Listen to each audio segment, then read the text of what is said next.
کسی کے ہاں کوئی چوری ہو جاتی ہے تو پھر اس کا جو قانون ہے اس کے مطابق اس کو سزا ملنی چاہیے. یہ قانون بنانے ہی کی وجہ سے اس کو ہم سیلیبریٹ کرتے ہیں، اور ہمیں یہ جاننا پڑے گا کہ آج اس وقت ہمارے ملک کا جو قانون ہے نا وہ صرف کاغذوں پر رہ گیا ہے، پریکٹیکلی ختم ہوتا جا رہا ہے. بہت زیادہ کرپشن بڑھ رہا ہے، بہت زیادہ کرمنل کیسز بڑھ رہے ہیں. تو یاد رکھیں یہ بات اچھی طریقے سے کہ اگر آپ کو لگتا ہے کہ کوئی آدمی اس لائق نہیں ہے، اس کا کریکٹر اس لائق نہیں ہے کہ وہ لیڈر بنے، تو آپ اس کی کھل کر مخالفت کریں. اور یہ مخالفت اس کی ذاتی نہیں ہے، بلکہ یہ اپنے کانسٹیٹیوشن کو بچانے کے لیے، اپنے سسٹم کو محفوظ رکھنے کے لیے ہے. اللہ کے نبی صلی اللہ علیہ وسلم کے زمانے میں جب لوگوں نے بدتمیزیاں شروع کی تو آقا علیہ السلام نے ان کی بدتمیزیوں کو بند کرنے کے لیے حضرات صحابہ کا 313 لوگوں کا جو ایک گروپ تھا جو میدان بدر میں لے جا کر کے ڈالا گیا. تو میں ان سے یہ کہنے لگا، دیکھیے آپ اور میں نبی سے زیادہ نہیں بڑھ سکتے.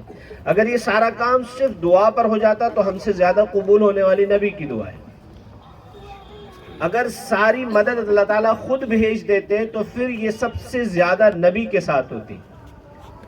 اگر صحیح لوگ سسٹم میں نہیں آئیں گے، غلط لوگ سسٹم میں داخل ہوں گے، اور آپ صحیح لوگوں سے یہ کہہ دیں کہ دیکھیے یہ تو بہرحال کوئی بات نہیں ہے، اللہ تعالیٰ انصاف کرنے والے ہیں، اللہ تعالیٰ انصاف کریں گے، تو آپ کا کنٹریبیوشن کیا ہے؟ آپ کہاں پر کھڑے ہیں؟ ابراہیم علیہ السلام کے لیے جب آگ لگائی گئی نا تو ایک گرگٹ پھونک مار رہا تھا اس میں تاکہ وہ آگ بھڑکے. ایک چھوٹی سی چڑیا تھی جو اپنے منہ میں پانی لا کر کے اس پہ ڈال رہی تھی، تو اس کے منہ میں، اس کی چونچ میں 1-2 ڈراپ ہی آ سکتی ہے جو آپ آنکھ میں ڈالتے ہیں. آئی ڈراپ جو ڈالتے ہیں نا بس وہ اتنا ہی ہوتا ہے. تو کسی نے پوچھا کہ تمہاری اس چونچ میں آنے والے پانی سے آگ کیسے بجھ جائے گی؟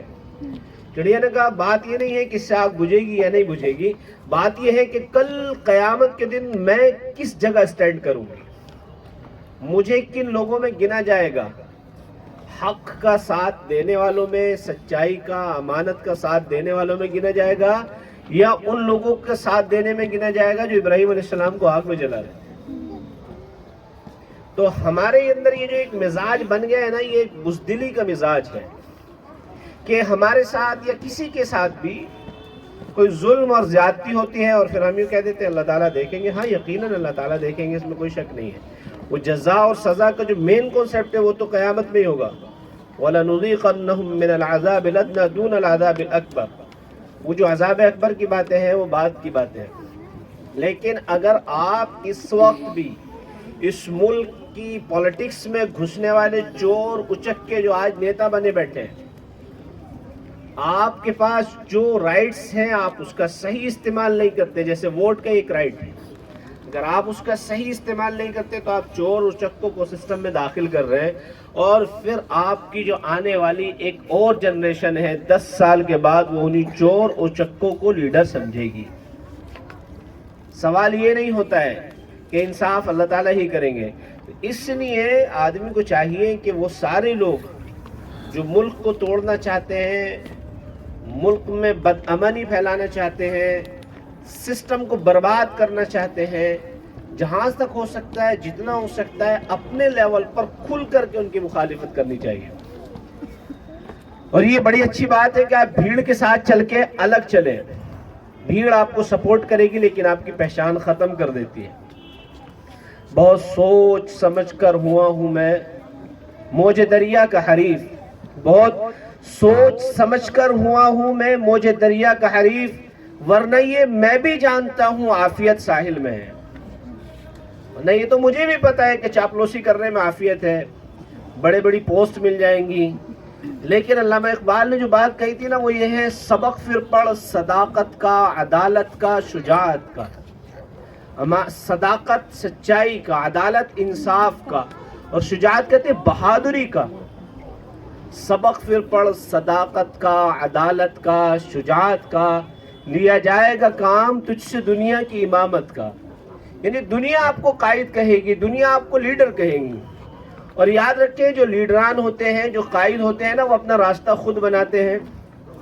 وہ بھیڑ سے الگ ہو کے چلتے ہیں، ان کی ایک الگ پہچان ہوتی ہے، دوسرے لوگوں سے ڈیفرنٹ ہوتے ہیں. وہ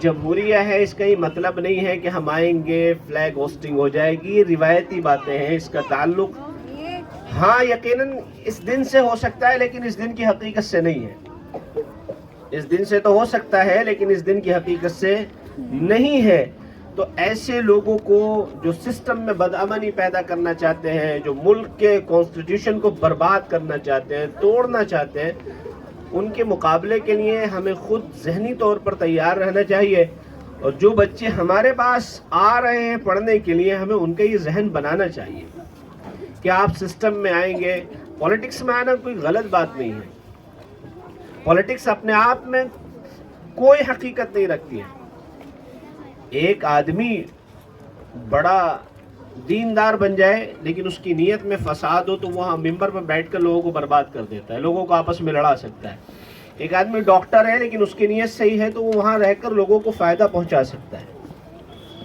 تو یہ قانون کا دن ہے. اللہ تعالیٰ نے یہ دن ہندوستان میں بسنے والے لوگوں کو اس لیے دیا تھا کہ وہ یہ قانون بنا سکیں جس میں ہر شہری کو حق حاصل ہے اپنی آزادی کے ساتھ اپنی عبادت کرنے کا، اپنا لباس پہننے کا، اپنی زندگی کے گزارنے کا. لیکن ہمارے لیے جو سب سے بڑی آزادی ہے وہ اس معنی کر خوشی کا دن ہے کہ ہمیں اللہ تعالیٰ نے یہ دن اس لیے دیا کہ برٹش حکومت جس نے آ کر اسپیشلی ہندوستان سے مسلمانوں کے خاتمے کی بات کی، اگر آپ وہ ہسٹری اٹھا کر کے دیکھیں گے، تاریخ اٹھا کر کے دیکھیں گے تو آپ کو پتہ چلے گا سب سے زیادہ کنٹریبیوشن ہندوستان کی آزادی میں مسلمانوں کا اور خاص طور سے علماء کا رہا ہے.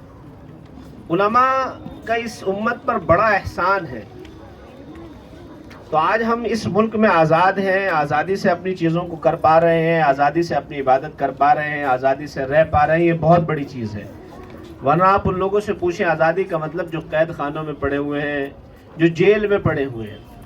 تو جس طرح ہم اس دن کو سیلیبریٹ کرتے ہیں وہی ہمیں اس دن کے یہ عزم کرنا چاہیے، یہ ارادہ کرنا چاہیے کہ یہ دن ہمارے لیے اللہ تعالیٰ نے ہمیں بڑی نعمت کے طور پر عطا کیا کہ ہم اس میں آزادی کے ساتھ اپنی زندگی گزار سکتے ہیں. اور یہاں آزادی سے معنی کیا ہے؟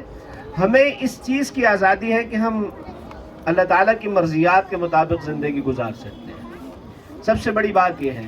ورنہ تو یہ ایک رسم بن کر رہ جائے گی، ایک رواج بن کر رہ جائے گا. لوگ آئیں گے، اس کو کریں گے اور اس پر خوشیاں منائیں گے اور اس کی حقیقت سے بہت دور ہوتے چلے جائیں گے.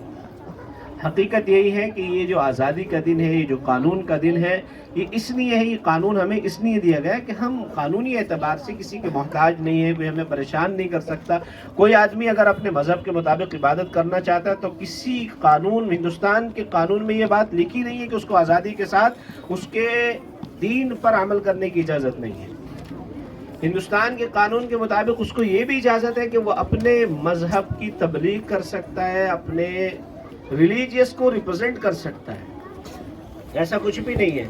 یہ آزادی ہمیں دی گئی ہے، یہ بڑی آزادی ہے. یہ آزادی یہ جو قانون نے ہمیں دی ہے، قانون کے ذریعے ہم لوگوں تک پہنچتی ہے. تو اسی لیے ہندوستان میں بہت سارے کورٹ بنائی گئی ہیں، بہت سارے قانونی اعتبار سے چیزیں بنائی گئی ہیں کہ جہاں آپ جا کر کے اپنی چیزوں کو کہہ سکتے ہیں، اپنی چیزوں کو بیان کر سکتے ہیں. تو اس کا صحیح استعمال ہونا چاہیے اور اس دن کو اسی طرح منانا چاہیے. یہ ایک قانون کا دن ہے اور قانون نے آپ کو بہت زیادہ سیفٹی دی ہے. تو قانونی اعتبار سے ہمیں اللہ تعالیٰ نے جو حقوق دلائے ہیں اس کا ہمیں پوری طریقے سے فائدہ بھی اٹھانا چاہیے اور اس کی حقیقت کو بھی سمجھنا چاہیے. ٹھیک ہے. السلام علیکم ورحمۃ اللہ.